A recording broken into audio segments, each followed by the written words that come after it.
Hello, welcome back to Sumjas world. നമുക്ക് ഇന്ന് നെയ്ച്ചോറും ചിക്കൻ സ്റ്റൂവിൻ്റെ ഒരു വീഡിയോ കാണാം. അതിന് വേണ്ടിയിട്ട് ഈ വെജിറ്റബിൾസൊക്കെ ചിക്കൻ കഴുകി വൃത്തിയാക്കി കുക്കറിനകത്തിട്ട് ഉപ്പും കൂടി ഇട്ട് വേവിക്കാൻ വെക്കാം.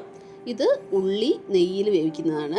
അത് നമുക്ക് കുറച്ച് നെയ്ച്ചോറിനേക്കും ബാക്കി വറവിടാനുമാണ്. അപ്പോൾ നമുക്കിതാ ചോറിനുള്ള വെള്ളം വയ്ക്കാം. അരിയുടെ 1.5 ഇരട്ടിയാണ് വെള്ളം എടുത്തിട്ടുള്ളത്. നമ്മൾ വാട്ടി വെച്ച ഉള്ളി കുറച്ച് അതിനകത്തേക്ക് ഇട്ടു. പിന്നെ ഹോൾ സ്പൈസസും കൂടി അതിനകത്തേക്ക് ഇടുകയാണ്. എന്നിട്ട് നമുക്ക് ചോറിനുള്ള വെള്ളം തിളയ്ക്കാൻ വെക്കാം.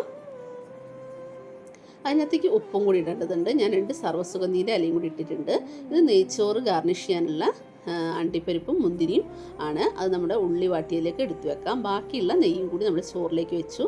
ഐക്കോറയാണ് മീൻ ഉണ്ടായിരുന്നത്, അത് പൊരിച്ചെടുക്കാൻ വേണ്ടിയിട്ട് വെച്ചിട്ടുണ്ട്.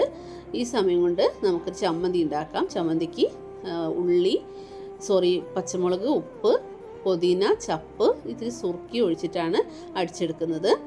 അതിനുശേഷം കുറച്ചുകൂടി സുർക്ക ഇട്ടു. നമ്മൾ ചോറിനകത്തേക്ക് കുറച്ച് ചപ്പും കൂടി ഇട്ടു. ചോറിന് അരി ഇട്ട് പാകം വേവാകുമ്പോൾ നമുക്കതൊരു റൈസ് കുക്കറിനകത്തേക്ക് ഇറക്കി വെക്കാം.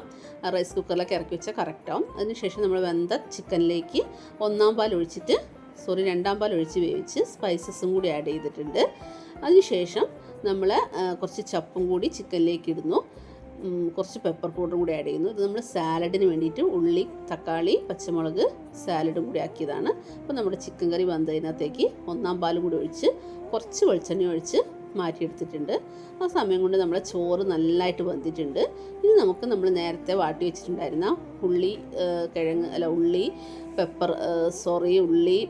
ഒക്കെ ഇട്ടിട്ട് ഗാർണിഷ് ചെയ്തെടുക്കാം. അപ്പോൾ നമ്മൾ ചിക്കനും ചോറും ഒക്കെ റെഡി ആയിട്ടുണ്ട്. നല്ല ക്രീമി ആയിട്ടുള്ളൊരു ചിക്കൻ കറി ആയിരുന്നു. നല്ല ചിക്കനൊക്കെ വെന്തതായിട്ടുണ്ട്.